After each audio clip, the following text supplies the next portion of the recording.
live di Nusantara TV.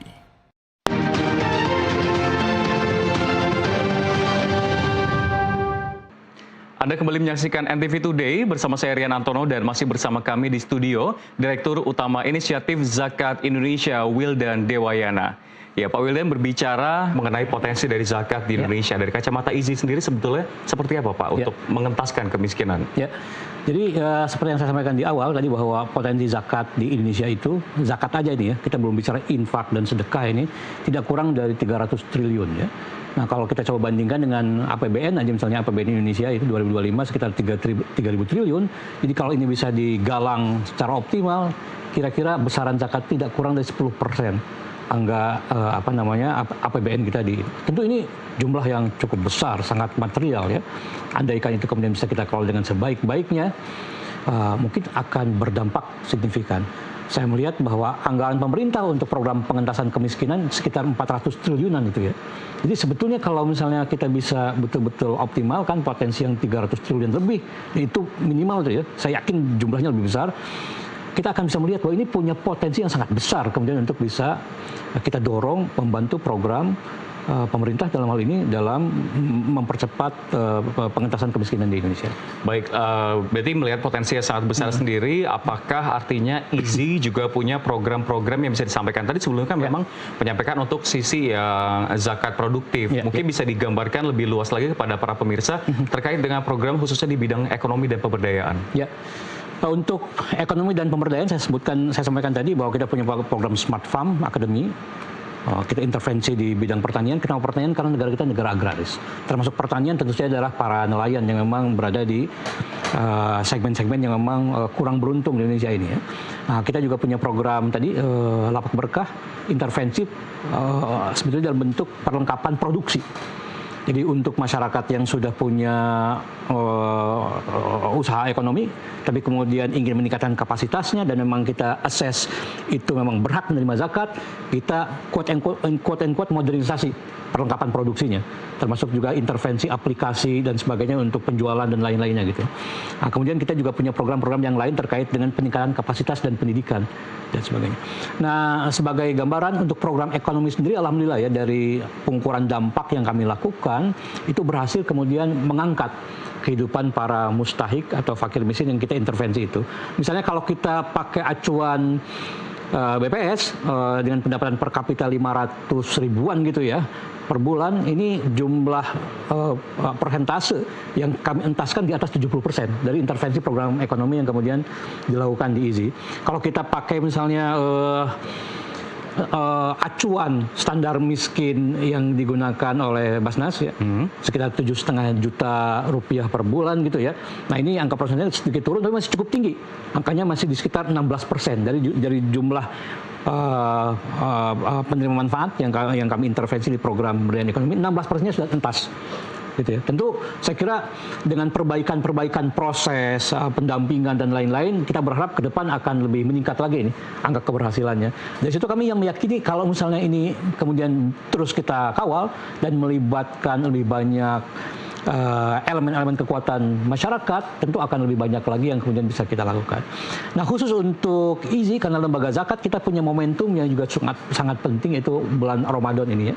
Nah, makanya setiap tahun kami selalu kemudian melakukan special treatment untuk bulan Ramadan, karena di bulan Ramadan ini memang ini adalah puncak-puncaknya masyarakat biasanya itu dermawan gitu ya.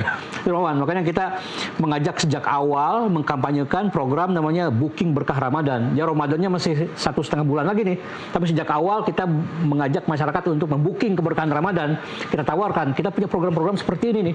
Yuk, sejak awal kita siapkan agar kemudian di bulan Ramadan kita bisa sama-sama bersinergi, menggalang kekuatan, kemudian nanti hasil resources, dana yang kita himpun, kita sama-sama dedikasikan untuk menopang program-program bagi masyarakat yang tidak mampu, khususnya untuk program-program dalam mempercepat pengentasan kemiskinan di Indonesia gitu ya.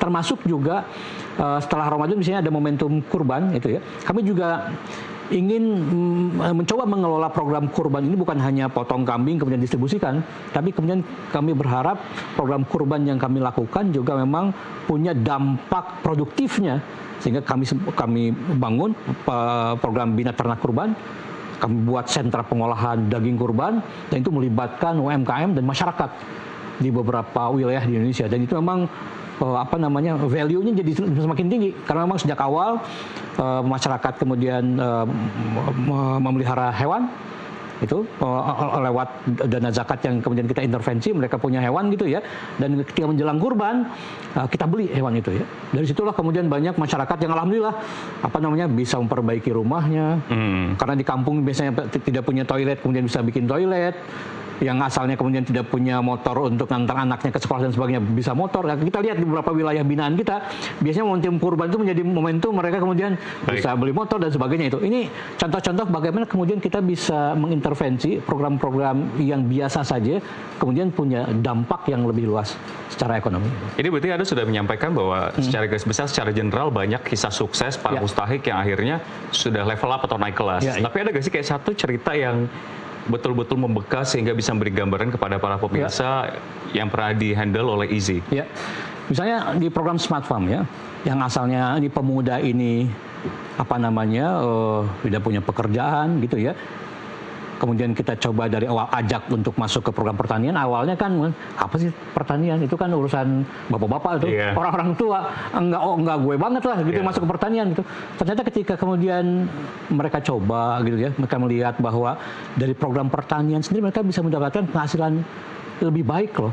Bahkan ketika dibandingkan mereka kemudian, mohon maaf ini ya, narik ojek dan lain-lain, kerja di pabrik dan sebagainya, ternyata kalau misalnya mereka kerjakan sungguh-sungguh, mereka bisa punya penghasilan yang lebih baik. Dan itu terbukti. Bahkan sekarang beberapa orang yang kemudian terlibat dalam program kami itu menjadi petani terbaik nasional. Beberapa orang bahkan kemudian dikirim ke Jepang, ke luar negeri untuk kemudian mendapatkan penghargaan dan menjadi narasumber di berbagai forum. Nah ini saya kira memang hal-hal yang sebelumnya tidak kita bisa bayangkan. Andaikan pemuda ini kemudian tetap bersikukuh dengan pendiriannya bahwa itu nggak gue banget tuh di pertanian, atau kemudian bekerja secara serabutan kemana-mana, mungkin sekarang tidak ada dalam posisi ini. Nah ini menjadi inspirasi bagi banyak pemuda-pemuda di banyak wilayah bahwa ternyata program pertanian itu keren loh, dan bisa digarap oleh pemuda. Nah, saya kira ini memang sangat inline dengan negara kita yang negara agraris. Andaikan lebih banyak anak-anak muda yang turun di sektor pertanian, kemudian menggerakkan sektor ini lebih baik, saya kira akan banyak inovasi, kreativitas, dan ada lompatan-lompatan yang kemudian bisa kita harapkan terjadi di sektor ini. Sejalan dengan yang disampaikan Pak Prabowo sendiri yang sedang mengejar swasembada kemarin 2025, kemarin panen raya ya Pak betul. baru-baru ini. Nah tapi kalau kita berbicara mengenai program secara menyeluruh yang dimiliki oleh Easy, apakah program pertanian paling diminati atau ada program lain sebetulnya yang menarik perhatian masyarakat? Sama mungkin singkat saja, treatment masing-masing program ini itu apakah berbeda di masing-masing wilayah di Indonesia? Betul. Saya kira memang permasalahan yang ada di lapangan memang sangat unik. Di satu wilayah dengan wilayah yang lain berbeda-beda. Kita membutuhkan treatment yang tepat. Oleh karena itu memang kami punya prosedur. Ketika kita ingin melakukan intervensi program, tentu saja kita harus lakukan proses assessment. Gitu ya. Itulah yang kemudian tidak bisa dilakukan ketika masyarakat membayar zakat sendiri secara individual. Saya kira memang itu insya Allah sah, juga ibadah. Tapi tantangannya adalah bagaimana agar zakat kita kemudian memberikan value added. Nah tentu agar kemudian zakat kita memberikan value added, memberikan dampak yang lebih luas, ada banyak hal yang harus kita lakukan daripada sekedar memberikan zakat begitu saja, business as usual gitu ya. Kita butuh proses assessment untuk mengidentifikasi di wilayah ini atau orang ini sebenarnya permasalahannya apa, problemnya apa, maka intervensi yang kita lakukan adalah apa sebetulnya. Nah, kalau sudah kita lakukan itu, baru kita lakukan intervensi. Itu pun butuh pendampingan dan pengukuran dampak. Kita ukur terus sejauh mana intervensi kita itu apakah berhasil atau tidak. Ada problem, ada catatan di mana yang harus kita perbaiki gitu ya. Sehingga kemudian dari awal sampai akhir kita kemudian melihat perkembangan para mustahik ini. Nah itu yang kemudian saya kira kemudian juga ketika masyarakat berzakat melalui lembaga gitu ya, itu akan terhimpun sejumlah dana yang cukup besar. Saya kira klinik cuci darah yang saya sebutkan sampai tadi dengan sekian puluh mesin cuci darah 3 lantai gitu ya, agak sulit kemudian dikerjakan jikalau itu dilakukan oleh masing-masing individu pembayar zakat. Tapi ketika itu dihimpun dari ratusan, ribuan, bahkan puluhan ribu donatur muzaki, maka kita akan lihat sesuatu yang memang tidak pernah kita bayangkan sebelumnya. Oh, ternyata zakat bisa seperti ini ya. Tapi Pak Wildan, dengan dampaknya seperti itu. Yang menjadi pertanyaan adalah ketika orang ingin memberikan donasi, itu kan mempertanyakan dan mengedepankan namanya transparansi. Mungkin di sini Izzy bisa menceritakan sebetulnya seperti apa mekanisme Izzy memastikan dana zakat ini tepat sasaran dan berkelanjutan dampaknya. Ya. Secara struktural di organisasi kami membentuk 2 unit, Pak. Pertama ada Dewan Pengawas Syariah. Gitu ya, itu untuk memastikan bahwa syariah memang kita comply. Yang kedua, kita ada unit kepatuhan, memastikan bahwa program yang kita lakukan memang comply terhadap syariah, comply terhadap regulasi, dan memang inline dengan agenda-agenda pembangunan. Gitu ya. Jadi secara struktural kita sudah menyiapkan 2 unit itu. Secara internal, kami melakukan proses-proses yang memang untuk memagari program ini agar kemudian tidak melenceng seperti yang tadi dikhawatirkan. Misalnya ketika kita mulai dari aspek perencanaan saja, kita buat dokumen perencanaan untuk tahun yang baru, sebelum itu dieksekusi itu direview dulu oleh unit kepatuhan dan oleh Dewan Pengawas Syariah kami. Kalau misalnya mereka mengeluarkan catatan hijau, berarti nggak ada isu tuh, bisa jalan. Tapi misalnya catatannya kuning, boleh tapi ada catatannya yang sebagai gitu ya. Nah, kita perbaiki dulu. Kalau misalnya catatan merah, berarti program itu nggak boleh dilakukan. Jadi kalau kita pastikan itu hijau semua dari aspek perencanaan, baru kita jalan. Setelah jalan juga itu ada review dalam setahun 3 kali. Jadi tengah tahun, kemudian di bulan September dan di akhir tahun. Gitu ya. Nah, nanti akan keluar rilis bagaimana penilaian realisasi dari perencanaan yang memang sudah kita buat. Karena kadang-kadang perencanaannya bagus, tapi realisasinya juga nggak bagus. Nah, setelah itu kemudian juga kita melakukan proses audit syariah. Kemudian ada audit eksternal dari Kementerian Agama, ada audit KAP, audit keuangan. Itu memang hal-hal yang memang menjadi mandatori yang harus dilakukan oleh lembaga amil zakat resmi. Tidak cukup itu aja, Mas. Kita juga kemudian coba mengadopsi beberapa standar internasional yang kira-kira bisa meningkatkan aspek tata kelola. Misalnya di Izzy, kami mengadopsi sistem manajemen mutu ISO 9001. Kami juga mengadopsi sistem manajemen anti penyuapan, anti bribery system ISO. Gitu. Kemudian juga kita menerapkan risk management ISO 37001 gitu ya. Nah, itu semata-mata memang karena keinginan kita untuk kemudian memagari agar aktivitas yang kami lakukan juga bisa proper ya. Karena kami tahu bahwa organisasi seperti kami, seperti Izzy atau yang bergerak di sektor filantropi, modalnya memang adalah kepercayaan. Ya, jadi kita upayakan agar kepercayaan ini betul-betul bisa kita jaga dengan sebaik-baiknya. Baik, mungkin pernyataan sekaligus pertanyaan terakhir pada sesi ini. Seperti apa sebetulnya peran dan andil masyarakat dalam Izzy khusus generasi muda, sekaligus juga ini menjadi ajakan bagi mereka untuk zakat, Pak? Ya, saya kira ini sektor yang memang sangat menarik ya. Ini menarik karena kompleks dan tantangan yang sangat besar.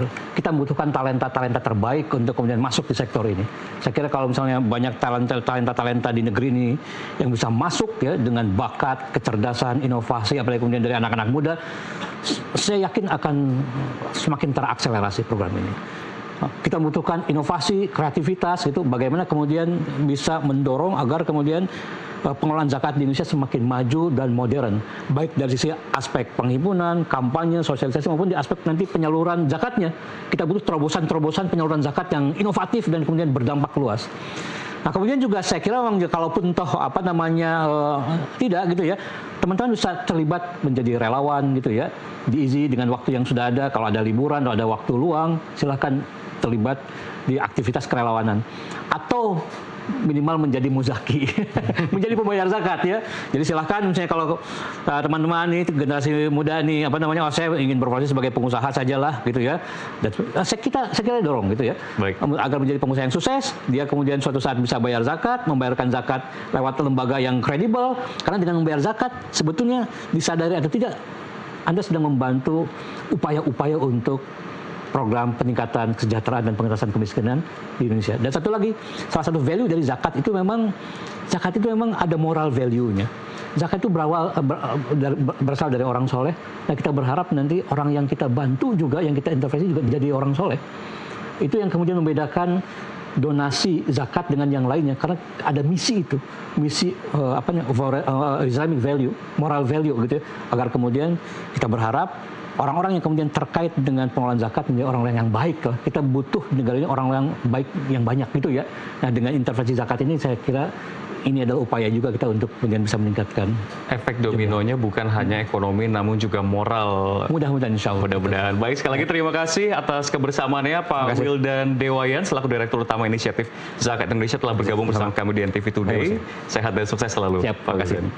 Dan pemirsa, zakat bukan hanya kewajiban, namun investasi sosial untuk masa depan bangsa. Dengan pengelolaan yang amanah dan program yang produktif, zakat mampu mengubah kehidupan dan memutus rantai kemiskinan. Semoga diskusi ini memberikan pemahaman dan mendorong kita semua untuk berperan aktif dalam gerakan zakat nasional. Dan dialog ini sekaligus menutup NTV Today hari ini. Saya Rian Antono beserta seluruh kru yang bertugas undur diri. Sampai jumpa.